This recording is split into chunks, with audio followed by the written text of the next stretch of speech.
Cyberkillchain is something that is not invented by me, and I do not take any credit on that.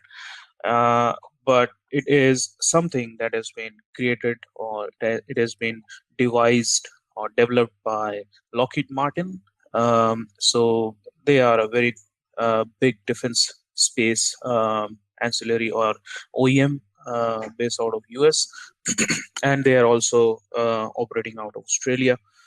Uh, However, to maintain that kind of uh, resilience and secrecy to their manufacturing, they need to have some very strong and resilient security practices.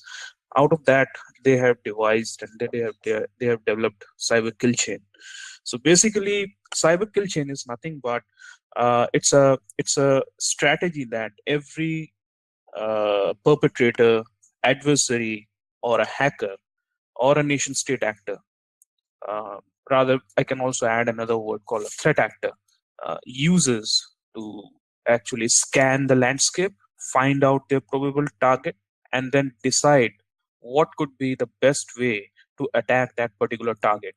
So, for example, if the target is based in the e-commerce space, then the best thing to do with the target is to threat that target with a DDoS attack, or some kind of malware attack within their organization, so that they are not able to function, or launch some kind of attack into their website, so that the website goes online and it creates a kind of a business disruption. So this particular strategy gives us a kind of a hands-on onto how the adversaries are going to look at us, and how we can actually learn from it and stay ahead of that curve, and defeat them in their attempts to vanquish or overwhelm us. So let's move into a very basic question: that what motivates the adversaries? So anything that that can be interpreted into cash, money, definitely they have to make their living as well. But certainly this is not the right way. So anything that actually makes them or helps them to make money is going to be their modus operandi. So let's look at this small video to set our perspectives right. And their intent is rarely world domination. It's usually just to get criminals rarely fit the Hollywood stereotype. Guys in disused warehouses only targeting governments and big banks. The reality is that they're mostly opportunistic, using scattergun techniques like phishing and exploiting avoidable weaknesses. And their intent is rarely world domination. It's usually just to get their hands on anything they can turn into money, and your data will do nicely. But don't underestimate them. Cyber criminals are continuously upping their game. They're sharing information and refining their tactics. Are you? Do you review your defenses to make sure they're aligned with the dangers you're most likely to encounter? Or are you content doing what you've been doing and hoping it never happens to you? Okay, I think that video itself sets the perspective right, about what is driving the cyber crime in the connected space. So let's have some perspectives, like how these monetary figures are kind of motivating the adversaries, and why we should be actually looking at them to find some kind of a comparative and make them validly used within our business cases for a particular cyber security control to our management. So this can help us to sell our projects or our proposals to our management and get some kind of approval or financial approval. So the average cost per event is now $4 million, and this is a figure that has been calculated in January and February of 2017. So it should be up by this thing. So we can fairly say that it's above $4 million.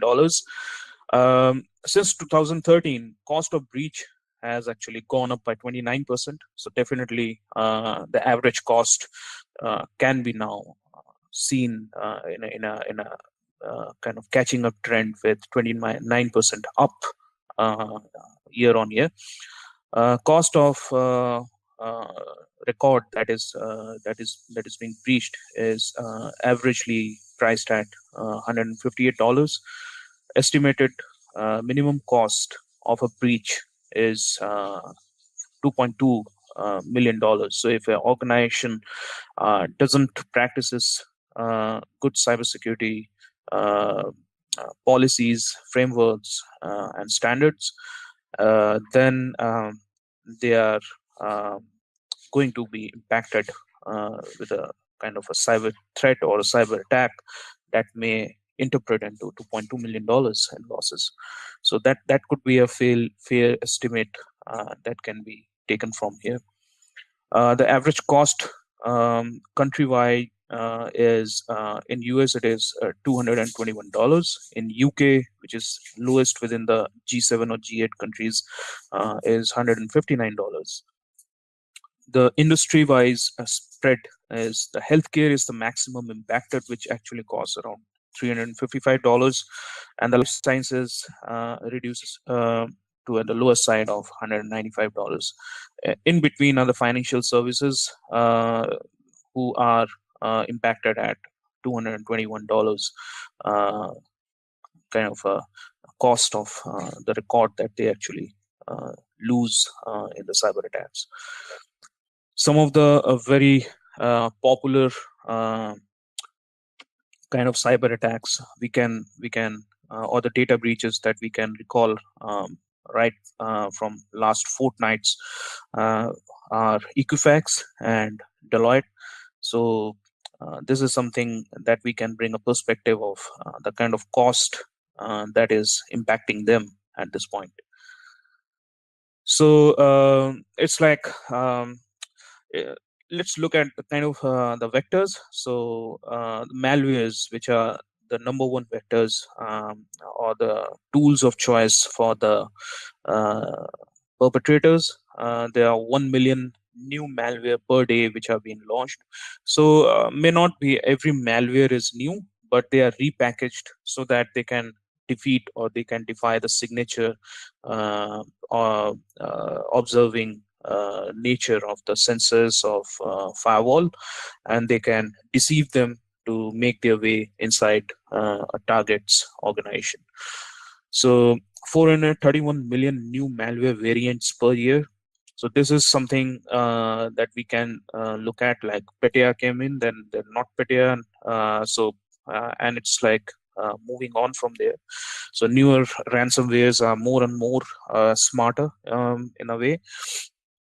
So malware and ransomwares are still rising, and it's rising at a very multiplicative fashion, which is actually is also cause of concern, as well as from a cyber security specialist perspective.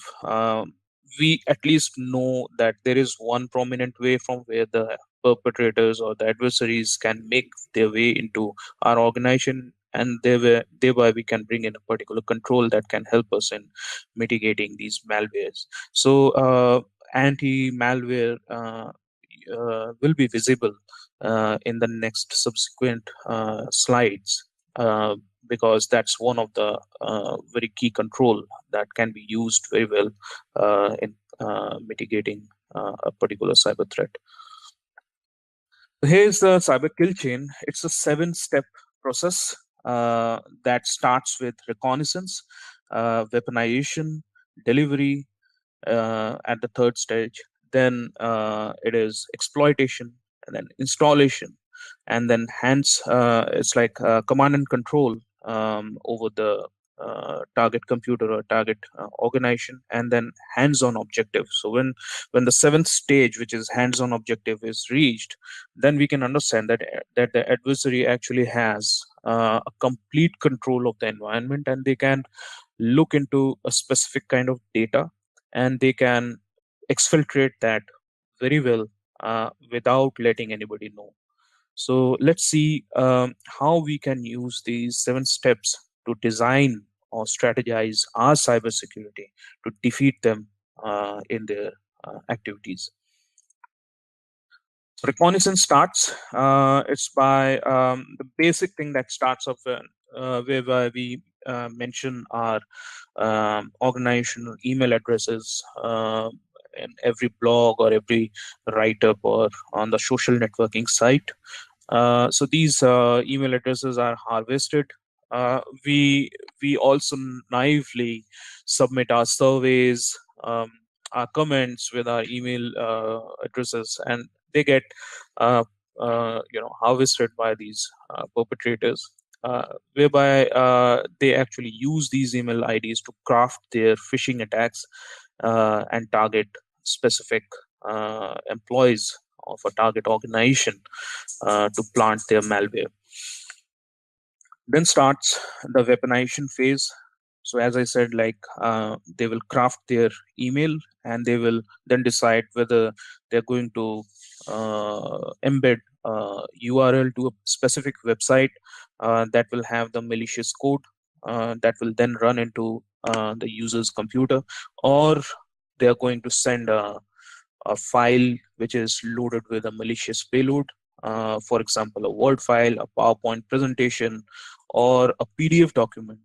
Um, However, the latest ones are the ones like a Word document or an Excel sheet that is coming up with Office macro, all or maybe some kind of a class or a fileless malware that is now becoming very very prevalent these days. So we will look into it in deeper when we dive deeper after this discussion or this particular slide deck. So this is like bringing up the malicious payload that can help them, and then delivering it either by email or by web or by USB, jam drive, thumb drive, pen drive, whatever you call. So, for example, there was a very well-known incident that happened somewhere in the Middle East in a particular US military installation where a jump drive or a pen drive was given to some official, and he did not had that thing in mind that jam drive or a pen drive was bugged, and he plugged that into the installations network, and the malware spread across from there into the entire of the installation, thereby giving a complete control to the adversary, and it helped them to find out sensitive information which was actually used to target them. So it actually helped the adversary or the enemy country in tracking what will be the next step of attacking the enemy country. So they were pretty much clued about how the U.S. Army is going to attack them. So that was something that was done. Another story that was quite popular, that became quite popular, was the Natanz reactor case, or the Stuxnet virus, the worm. So it's a Iranian uranium purification facility where they used lower grade uranium to purify that and enrich that into weapon grade uranium, and it was totally a internet capped installation, whereby the enemy country actually uh, tried to infiltrate into the service network of the service provider. So the organization which was actually managing and supporting the computer systems and servers of the facility. So they bugged their network, and from there, that malware actually traveled into the disk or the CDs and DVDs that were being actually taken into Natanz facility. And when these DVDs were run in the servers and the desktop computers of the Natanz facility, it actually then helped that malware to actually spread across the facility. And that malware was specially crafted, and its job was to find out any kind of system or application that's managing any kind of revolution. and then to read that revolution speed and prevent it from reaching a threshold. So, for example, if I'm using a centrifuge that is going to reach a threshold, let's say 30,000 rounds per minute. So, the job of the malware was to actually prevent that centrifuge from reaching that threshold RPM. And because it's not, the centrifuge is not reaching the threshold RPM, so it's not going to bring up the enriched uranium. So that was the purpose of the malware, which got executed very well. So that is one of the cases that we can learn to understand that even if we are safe and secured, but our provider can actually become the weakest link. Uh, that is what has happened in case of target data breach, and more closely around Equifax, where the credit history of thousands of people have got leaked. Along with that, the Deloitte case where the email server got compromised because of poor security controls installed within that email server. So Deloitte was a service provider to a lot of organization, and the breach of the no, sorry, the breach of the email server actually caused the leakage of or exposure of sensitive information that Deloitte has exchanged with those organizations.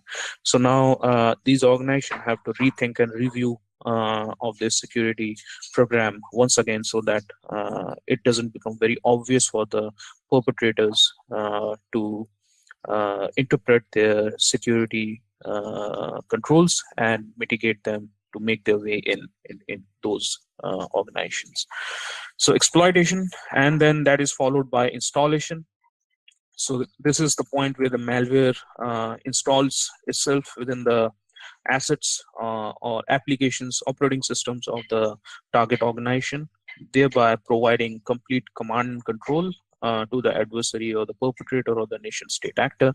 That is what has happened in the Bangladesh bank SWIFT heist, where the perpetrators, which is the Lazarus group, funded by the North Koreans, actually planted the malware, which gave them complete command and control due to the lack of security measures, thereby giving them a remote access on the SWIFT terminal of the Bangladesh bank, which was actually maintaining $27 billion in a Citigroup account in New York. And the perpetrators actually processed SWIFT transactions worth $1 billion.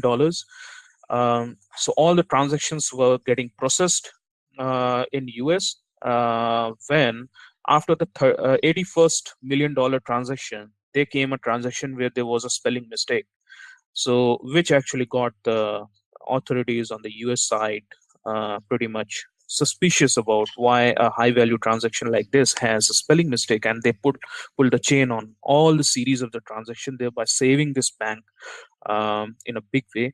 But $81 million were already been pilfered by that time, and which could not be recovered later on. So that was a huge amount of impact for the bank. And there is a lot of things that we can learn from there. So the last point is where the action on objective is achieved, which is a complete control. So that is what the Lazarus group got or managed to achieve out of planting or their at the end of their entire strategy. So which actually helped them in processing the SWIFT transactions using the Bangladesh bank's terminal and their bank account and the monies that they have in their account. So let's see what we can do or we can achieve in order to mitigate in all these 7 steps of the cyber kill chain. Reconnaissance, yeah, definitely we can do a lot of things. We can literally go stealth for the adversaries, keeping in mind that anything that the adversaries cannot see, they will definitely not attack, because in order to uh, qualify as a kind of a pertinent or a potent target for any adversary, your visibility and complete visibility is very important. So if you are not completely visible to them, then they will not attempt on you. They will try to find out some other subject who is much more vulnerable, more porous, more wearing a more sheer or a transparent security shield that they can look through, and they can think of controlling it. uh, Weaponization. So this is the only phase within this entire kill chain steps or process where we cannot control anything. So we cannot control, because this is something that is happening in the territory or zone of influence of the adversary or the criminal or the hacker. So we cannot control that. But we will discuss what we can do at the minimum to defend against it. Delivery, yes, we can control that. Exploitation, yes, we can control that. Installation, yes, we can control that. Yes, we can control command and control as well. We can control action on objective. So we can possibly, out of seven, if I have to give one mark to each of the phases of kill chain, as whether we can do it or not, then I would say we can fare at least 6.5 marks out of 7. So only zero point 0.5 that we cannot fare in this, or we cannot get, is where the perpetrator is weaponizing its payload. So we cannot control the perpetrator. So rest we can do, even if he's weaponizing it, but he's going to target it. But if we have a good periphery control mechanism, for example, a good firewall system which has IPS IDS integrated with it, which has the capability to read through encrypted traffic, and has got a good quality threat intelligence with it, then definitely we can control that as well from entering into our control environment. So reconnaissance is basically is a step whereby the perpetrator actually scans through to find out. It's basically a hunter in the jungle who is scanning through from a top of a tree with its binoculars to find out where are the preys are, or where they can find those foxes or deers or black bucks or whatever they want to actually hunt. So they can find the rabbits as well, so the naive ones. For example, some of or more average organization who thinks, look, okay, we are not a matter or a subject of interest for the perpetrators. So which is absolutely not true. If you are too fragile, or if you are too vulnerable, definitely you will be subjected for attack. And at the maximum, the perpetrators can launch a ransomware, and they can ask money to decrypt your files. So that is where they can monetize and gain profit by targeting you. So never underestimate yourself. um, so couple of there's a 5-point indicator why and where your probability for being on the radar cross section of the perpetrators is very high, is where you are dealing with e-commerce, retail services, healthcare services, or manufacturing. Your entity is somehow linked to a government body, defense, police, regulators, etc. If you are dealing in some kind of personal, financial, credit, health information, and services, then you can be rest assured that you will be on the cross section of the radar of the perpetrators. You are an energy organization. You're providing energy services. You're providing amusement services. You are a security service provider. Definitely, you can become the weakest link. So definitely to think if you're falling within these five zones, then you need to up your shields. You need to start monitoring and reviewing your cybersecurity posture at this moment. So let's look at how we can mitigate through the reconnaissance step, where if the what we can say, the adversary is looking at us, we can also look at ourselves from their eyes or from their lenses. So we can have a good email security system and continuous user education. So the user of your organization is educated and knowledgeable enough to distinguish between a crafted email or a genuine email. So that is very important. And if we have to say that there are three strong pillars of cybersecurity: people, process, and technology, then people are always going to be the weakest link, because we have a inherent capability to forget what we learn. So a continuous, that is why I use the word continuous user education. So year on year, month by month, quarter by quarter, week by week, keep on rejuvenating their memories about defending a kind of a cyber attack. That can start with a naive looking mail from the CEO or a CFO to make some money transfer or urgent money transfers to some international account. So they should be suspicious at the first step of it while they are looking into such kind of mails. So the key indicator in this side is that anything that any kind of email or any kind of alert prompt that actually excites them to you know breach or jump their process, that should be looked at itself with suspicion. And as the US military operates under a basic inherent model that you trust but you verify. So you trust the mail, but at the same time you verify. So you got a mail from the CFO, give him a call on the number that you know that he will be visible, not on the number that is mentioned in the mail. So give him a call, find it out, is that a genuine mail or not.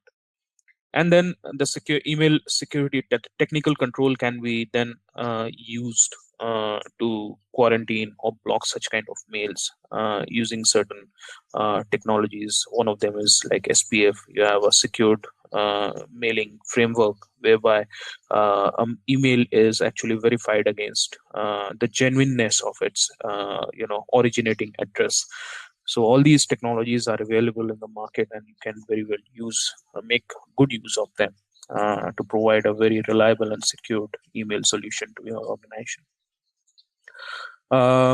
Get a security incident event management system. So SIEM system is very important because you generate a lot of log in your organization. So you've got workstation logs, network logs, server logs, but all these logs are good enough only when somebody reads through them and can correlate them in a meaningful manner. So and obviously if you have to read through thousands and thousands of log, you would require a minimum of 100 to 1,000 people working, depending on the size of your organization, to read through all those logs. So there is automation which is required. So these modern day SIEM systems, they come up with a analytics engine that is that can read through the logs of workstations, networks, and server, and then can let you know that there is some kind of anomaly which is happening, or there is a specific kind of traffic which doesn't look very usual, or there is a specific workstation activity which is happening which doesn't look usual. So for example, a workstation activity from which there are, let's say, 1,000 login attempts happening on a specific server, be that a web server or email server.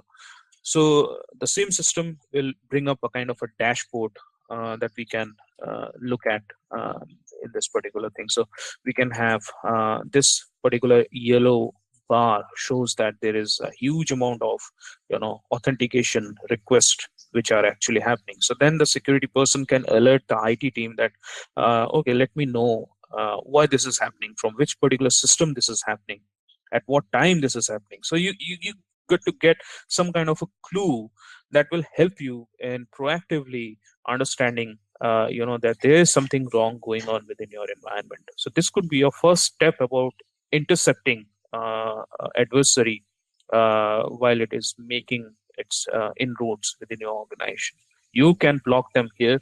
If you create a slightest of difficulties for them, definitely they are going to retract. They are not going to come back again until unless they are highly motivated to take you down. For example, if they have been specifically paid to bring you down, or they are a nation state actor and you are somehow aligned to a political group or an organization or a country which is against them. So, for example, a Sony hack case, Sony Entertainment Limited, they make a film in which the North Korean dictator was, assassinated, was shown being assassinated by a U.S. journalist, and that actually created the whole rift between North Korea and U.S. Thereby, North Korea used the cyber attack mode, and they went against Sony, and so it was being hacked by a North Korean funded organization called Guardian of Peace, which later on became Lazarus Group, which then went into so many unfortunate swift hacks that has happened across the world. So so we can see like how a small thing originating, a small signature originating within your organization can actually lead to huge consequences, to a lot of organizations who unfortunately could not see those, signatures evolving within their control environment. So it's very important that to learn from this. If the adversary is looking at you, it's better you also look within your system. What are your vulnerabilities? So that can be, exploited against you. So yeah, as I said, like this is a point where we can play them down. We can grab this opportunity to proactively play them down and make ourselves more resilient and difficult to crack for them. So if we raise our bar of difficulties for them, definitely they are going to overshoot their budget and in terms of time and money, and definitely they are going to step back. So and there are good possibilities that they will never ever look back onto your organization if you continuously keep evolving your security shields going forward. The next is the weaponization part. Here, this is very important. We cannot control the weaponization, but we can definitely intercept.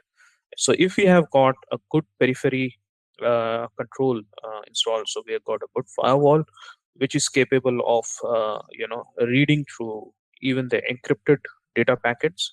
So there are these firewalls available from best of these organizations that has what they call SSL offload capability. So it's nothing but the capability of the firewall to actually read through the encrypted traffic.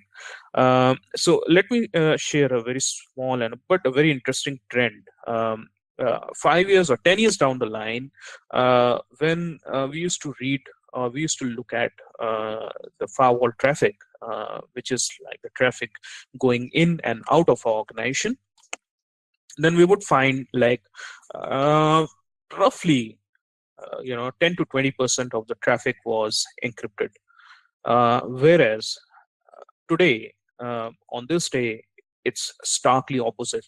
80% or even more, 90% of the traffic is encrypted.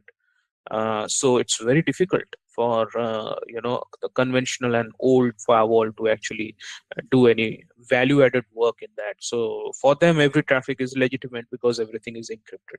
Until unless you ensure that the encrypted traffic is safe and good to go, or good to be received in. But the perpetrators are even more smarter. In the Sony hack case, they have actually exfiltrated the entire 35 terabyte of data, 35 terabyte of data using encryption. So it was all encrypted, tunnels, on the VPNs that they have actually created, from where they sucked in all the data from Sony's control environment, which has numerous number of films which were not released, which were not even edited. So they were just digitized for edit. So they managed to pilfer those kind of information, some sensitive emails. There were emails in which some of the companies' high officials have said something very adverse about the US presidents. So those mails, which were like very privy to one-on-one conversation within the colleagues, they got leaked into the internet, and that actually created a very bad face for Sony. They were like virtually grounded for a couple of days because they were kind of in a situation of a war within themselves, what to do, how are we going to face everything. So but then it's a US government who has decided, like, no, this is let's not you know uh, get into this thing. So we there is a bigger aspect to this particular attack, and that's a nation state attack on the US corporations, and that cannot be nipped at this point, and that is going to become a very adverse situation going forward. So I think every organization, every country, for that reason, should think from that perspective. So be it US, Canada, UK, Australia, Canada, India, or uh, you know uh, smaller and smaller economies like Malaysia, Indonesia, Thailand. They are all now thinking in that way, that if they are being constantly attacked, that means the business is doing the ease of doing business is becoming very difficult in that environment, and that can have very far-reaching impact to their economy going forward. So that's why it's very important that the organizations, the countries, everybody should come together about sharing their expertise and providing strength to each other in defending against cyber attacks. So on the delivery part, uh, the the CSO magazine has provided some stats like cyber attacks forecast that actually starts with socially engineered malwares. So if you are posting too much about your personal or professional aspects of life on the social networking sites, then be very careful because that can be used. Your date of birth, your year of birth, your pet name, your mother's name, your father's name, everything is there on the social network. It's just a matter of skimming through it or scanning through it and create the entire profile of yours to actually launch an attack on you within your organization. So Verizon data breach investigation report provides these stats that 91% of cyber attacks have been actually initiated with a phishing mail, and 95% of those phishing mails were actually succeeded by a crimeware installation. So you can understand, like, how bad that is, and how easy on the other side it is for the adversaries or the perpetrators or the criminals to actually use phishing as one of their first attack tool on your organization. So the mitigation could be, as usual, a good email security system in place, phishing and spam protection, phishing and spam training for the users. The best way to defeat is through user awareness. That is always going to be your fallback factor. That is the weakest link, as well as if you can continuously stimulate the user knowledge and the cognitive behavior around, understanding or distinguishing a phishing mail, then you can change that from the weakest link to the strength of your organization in defending against cyber attacks. So exploitation, yes, this is again now when the malware is inside. So assuming that whatever we have discussed in the past has all failed, and now the malware is inside uh, the organization. So how that is going to actually affect? So it's called the lateral movement or the east-west traffic movement. So the malware is inside now and it's actually scanning. So your malware's anti-malware system is not detecting, or it's not in place. You do not have a hardened operating system, a hardened user application systems. Users are all having admin privileges. They are not properly networked. Your resources are not properly secured. So definitely exploitation becomes very easy. The malware gets a very hospitable environment to actually explore each and every server, network, uh, workstation, file servers, and documents to find out credit card information, social security information, or unique identity information, and exfiltrate that back to their command and control servers. So the component of defense here is that if you have, identity access management. So if you have a user account, you're providing a user account to a particular staff of your organization, then that account should also have matched credential, and every access provided at least privilege mode, so that any administrative action by the user gets highlighted, and that should require a system admin or a network admin's intervention, and that can be actually routed through a service desk. So there is a proper log maintained that what change has been made, who authorized that change, who made that change finally, and who closed the ticket. So you have a complete trail, and anything beyond that is exception, and you should be looking into it, investigating into it, and um, you know uh, creating your security shield or adapting your security shield in such a manner that those exceptions can be blocked, or that can be worked out before they can become adverse for your organization. So installation, this is again where the malware gets downloaded, uh, into user's system or into a web server. So there are numerous ways in which the web servers are attacked with cross-site scripting or SQL injection codes. Um, if the user systems are actually created as a pathway to reach the e-commerce servers or the web servers, then the user systems were actually compromised with the malware. So if the malware is getting installed into the user systems, that means the user system is actually having admin privilege. So that shouldn't be there, because the best way to have the users operating within your control environment is only in least privilege mode. And if the exception is there, then it's the administrator's job to actually work that out in favor of the user through a proper service desk ticket. Command and control.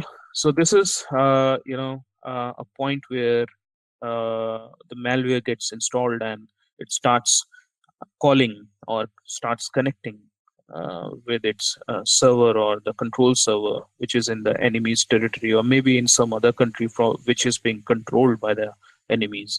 So any kind of egressing or outward traffic which is going through your firewall needs to be questioned, because you can see a specific traffic when you look at the destination of it. If this destination is not a territory where you are operating, definitely you should be questioning it. Or if too much of this traffic is appearing at odd period of time from a specific server or a user system, then you should be able to pick that up and either block it or question it or investigate, or at least you should have a know-how why this traffic is originating and why it has been actually allowed before that traffic could become adverse impact to your organization. So the action on objective, this is a point where the adversary or the criminal, as this particular icon shows that a hand is now touching the touchpad and the keyboard of the laptop. So that means the adversary now has a complete control. So whatever you can do with your laptop or computer, the adversary can also do the same. So we have here a mandiant attack life cycle, which says that the initial reconnaissance, which is similar to cyber kill chain, initial compromise, establish foothold, then escalate privileges, internal reconnaissance, which is the lateral movement, move laterally. So again, yes, that is it. Maintain presence. Again, escalate privileges and accomplishing the mission, thereby sending the data. So what kind of data that could be? So this is identities, so credit card information, social security number, uh, or anything that can be monetized. So that is what is there. Intellectual property. If you are a specific drink manufacturer, and you have this specific formula, then definitely that formula can be monetized, that can be stolen from your organization, and that can be sold across on the dark web. So that is it. If you are manufacturing a specific device, then your trade secret, or your what we call circuit board diagrams and etc., can be stolen. So it's not necessarily that a cyber attack is always due to cyber terrorism. It could be industrial espionage as well, where your adversaries or nation state actors are willing to steal your intellectual property. Recently, what has been found that countries like Russia uh, uh, are very popular um, case that came up, whereby Kaspersky, a particular antivirus manufacturer based out of Russia, has been banned from operating in US, because the Department of Homeland Security found that their antiviruses are actually being vectored or leveraged by Russian hackers to steal sensitive information from DHS's control environment. So this has become a very strong indicator, like why it is important for ethical business practices for everybody. If antivirus firm is making antivirus, then they should be capable of defending their trust that their customers are using. So that's a matter of discussion on a different platform. But yeah, it's a good indicator that there are countries like China, which is actually launching what they call asynchronous, hybrid cyber warfare. So whereby the key, aim is to actually, find through the intellectual property of organization, or uh, um, you know creating some kind of a business disruption, so that their enterprise can gain through it or benefit through it. So this is something which is going on, and definitely if you are the security personnel, or the IT person of your organization, knowing such perspective will actually help you in getting the big picture from which the adversaries are coming in, um, and will give you a lot of insights about how to defend your organization against such attacks. So let's see a kind of a spread that you can understand, you can uh, use in terms of efforts that you have to. So on the reconnaissance side, it requires 20% of your effort. On the weaponization side, since you cannot do anything so it's 0%. But your IDS and IPS or the firewalls, since they are installed at the peripheral level, so they will be able to defend this, at the subsequent level. So here it is 0. um, and in the delivery side it is 10%. So whatever you are doing, 10% of your effort should go about user awareness. So they will be able to, they are, since they are on the first line of interaction or interface with such kind of attacks, they should be able to understand what's going, and how to behave in that particular case, who to call, who to inform.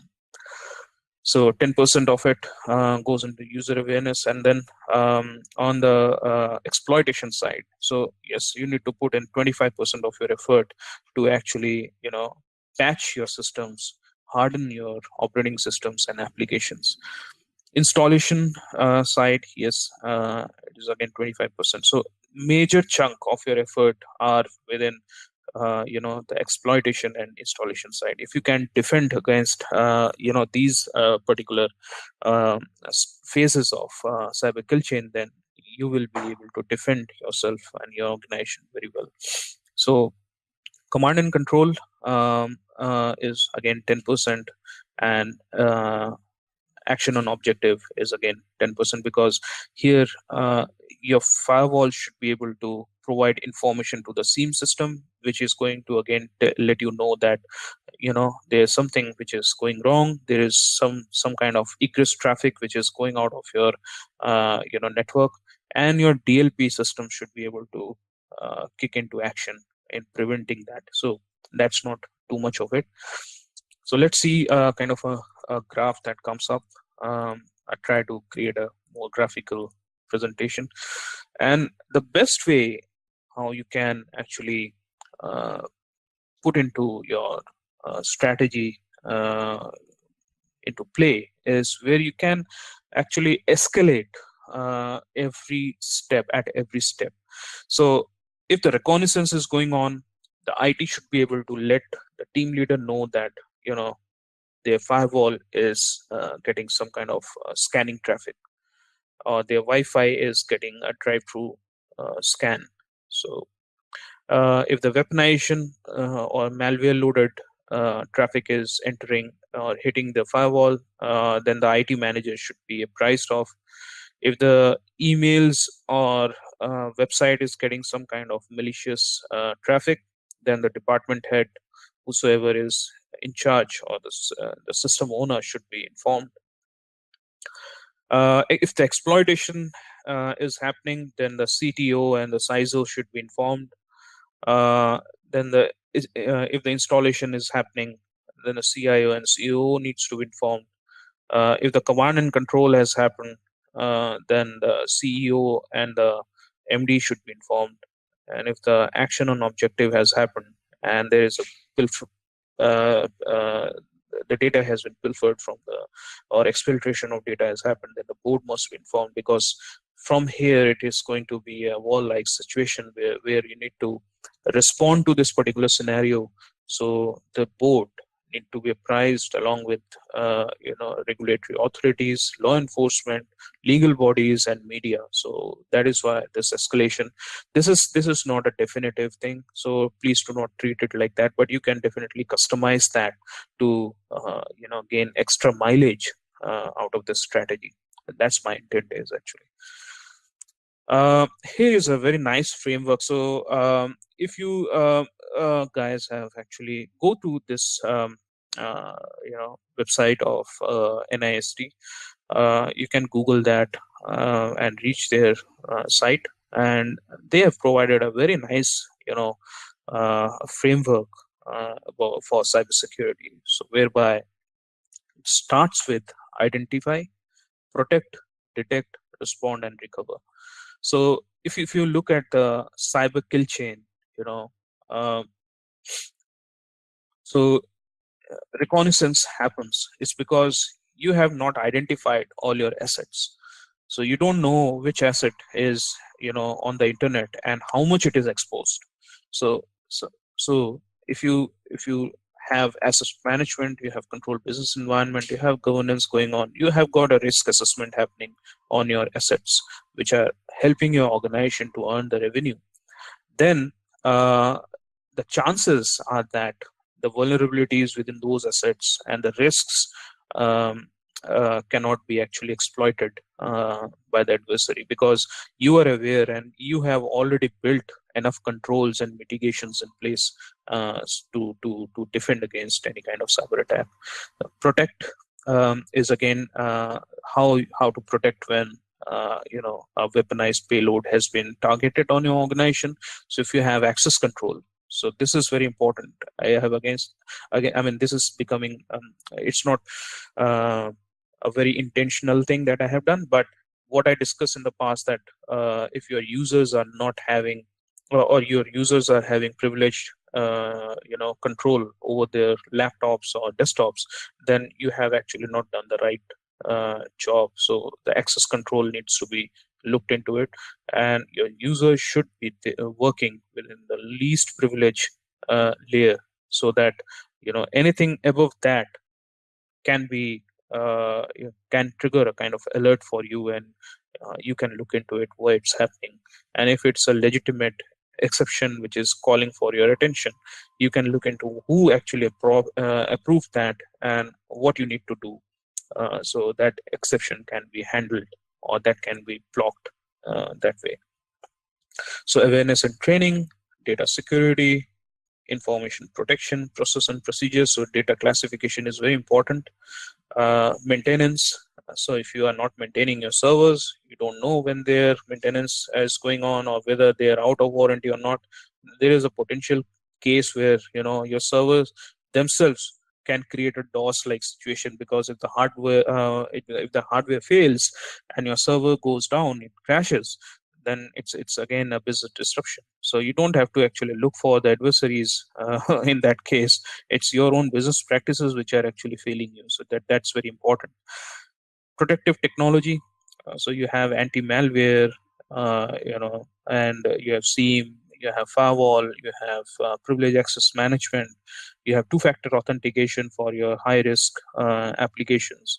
That can help you then detect. So yeah, here you get your SIEM system, your vulnerability scanners, continuous monitoring, detection. Then the response side, you have response planning, communication. So this is where I said that you need to have an escalation matrix. So at to apprise the right stakeholder at the right moment. So your communication plays a key role in this matter. Analysis, mitigation, improvement, and the recovery side, we have recovery planning, improvements, communication. So we can discuss about these at length if you think you would like to deep dive into it and need to take more advantage of these at a later part of the time. So let's move into looking at what has actually happened. So this is out of Verizon data breach investigation report. So this is a kind of a comparison analysis of breaches versus incidents.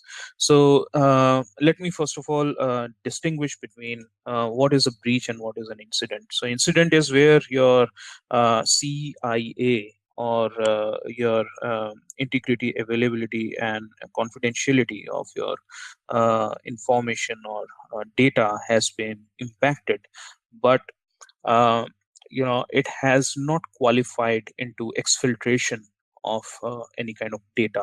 So there has been business disruption, or there has been some kind of activity that has been done um, uh, to bring up more controls or to restart your business servers or business critical applications. So that has created some kind of business disruption, but it has not created any kind of exfiltration of data or exposure in that sense.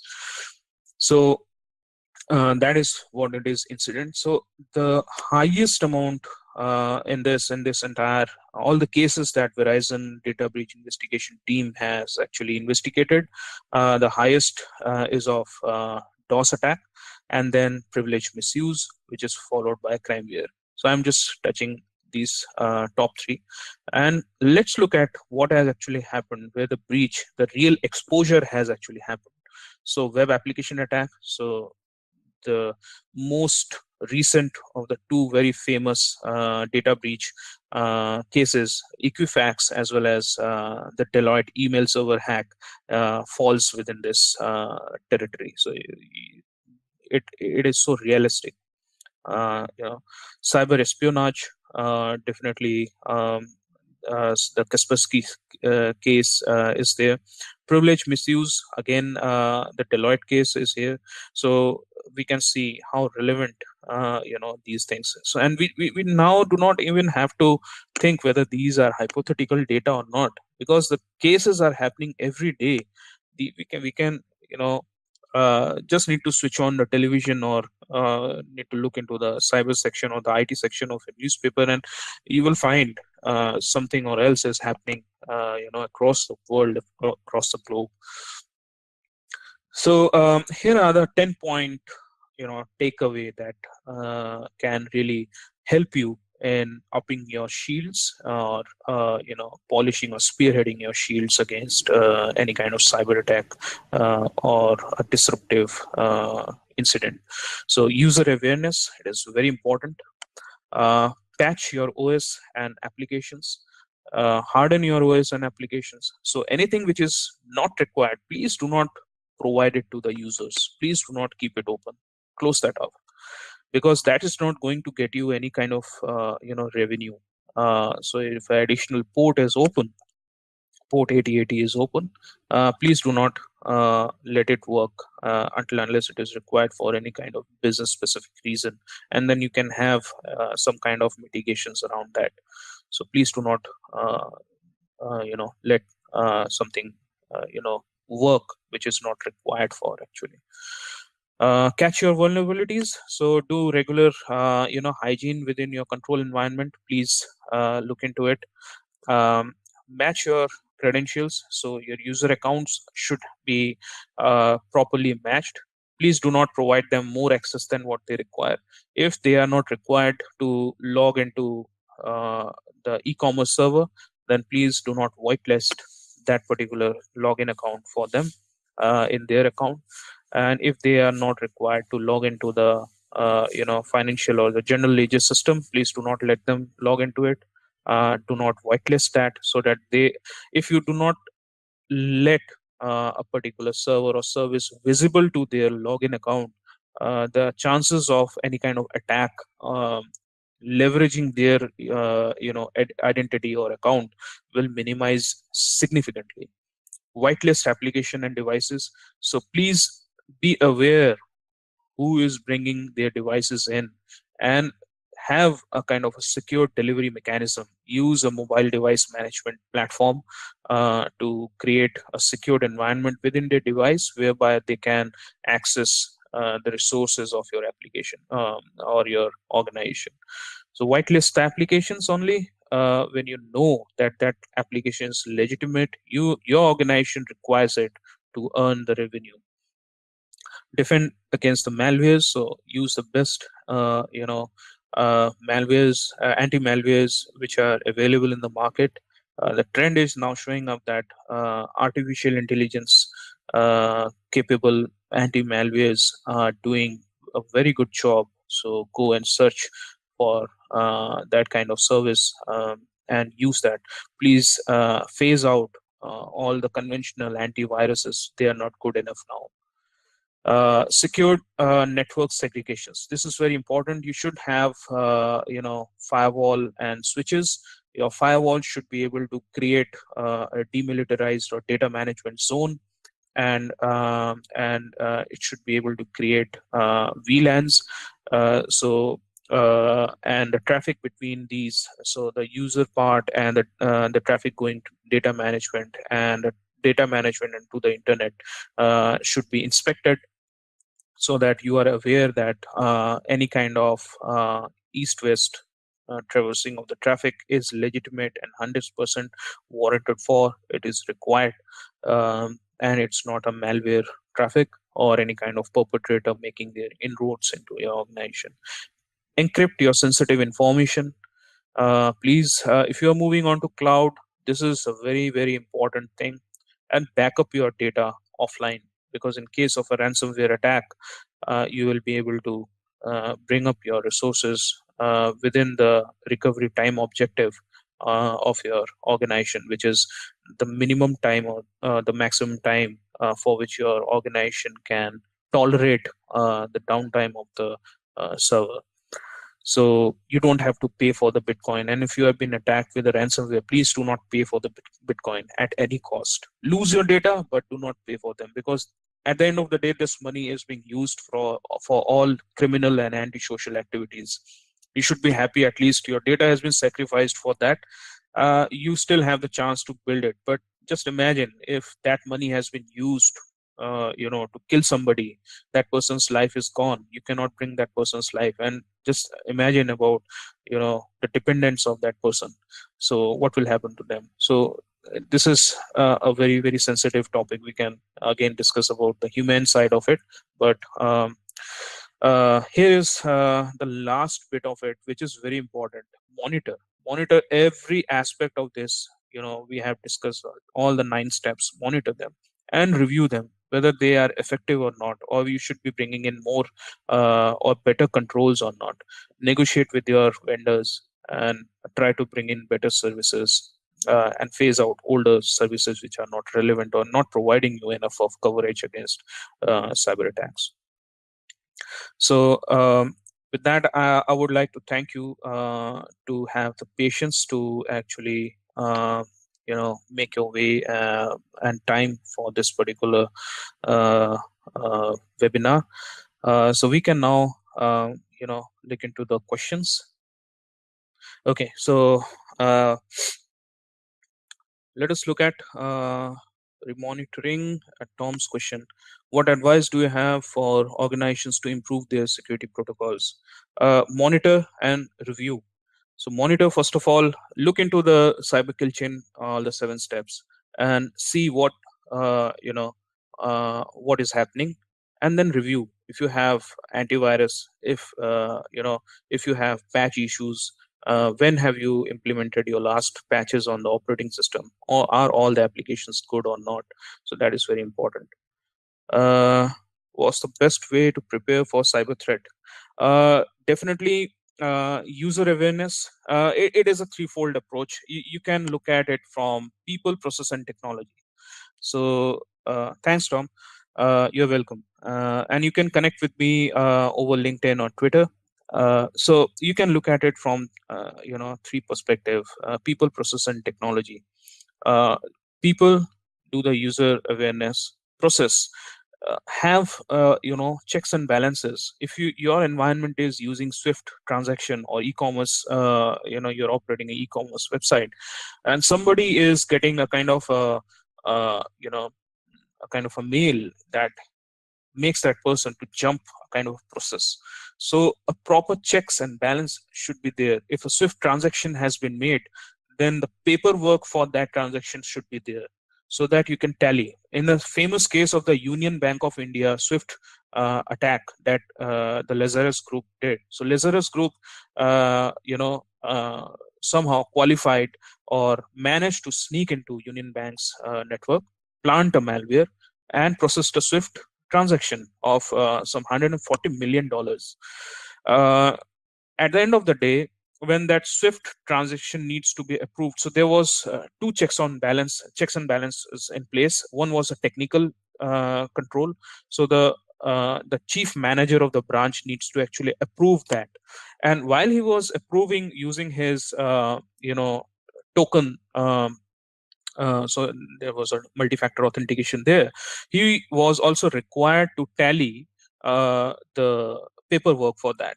So he approved all the Swift transactions for which the paperwork were there, and only for this high value transaction for $140 million, he did not find any paperwork. So he called his assistant and said, like, where is the paperwork for this? And he said that there was no paperwork for it. And he said, like, why? This is a high value transaction. Go and find the paperwork, and I need to approve this. It looks like it's a very important transaction. And when this assistant went into the branch and asked, like, where's the transaction paper for that? and the branch people said like, okay, we never processed that paper, nobody sent that request to us, and thereby they declined that and immediately informed the Swift authorities. So this is a beauty of having, offline on online, checks and balances. So process, so we discuss process and people process and technology. So definitely bring in the right system. Please do not buy because your neighbor or your competitor is buying some technology. Please review what technology they are buying, and if that is at all is uh, relevant for your organization or not. It doesn't mean that a very expensive technology is going to save you at the very worst period of time. I've seen the most expensive of the technologies failing at the right juncture. Please review, create your specifications, and then go into the market, float a RFP to the vendors, make the vendors compete, and convince you that why they are better. And then you do your diligence about understanding that are they really better, or they are just hard selling their technologies, obsolete technologies. Always look at the latest and the newest that are evolving, because the chances of vulnerabilities associated with those technologies are very minimum, because since these are new piece of technology, not many people, not many perpetrators and hackers have actually got the opportunity to lay their hands into those technologies, so that can you know lead you through a way. So any new strategies we might need to consider? Definitely certain things that you can look at.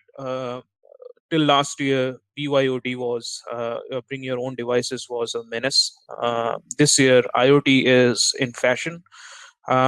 Definitely look at the IoTs and scan for IoTs within your environment. Please do not let these IoTs become the vulnerable and hospitable points for your perpetrators to exploit. So you need to have a very forward-looking, open-minded approach. Keep your research on, join the cybersecurity blogs. Use the benefits of social networking. Please do not post too much of your personal information, but yeah, try to absorb uh, you know the latest trends and stuffs that are developing there. So that's it, and it was really a pleasure to speak with you all and interact with you all. Looking forward to you guys again on some other blog or some other event, and maybe most probably next year on the same event. So thanks a lot to be with the West, Amelia, Emily, and all the great audiences that we have got. Thank you, Rahul.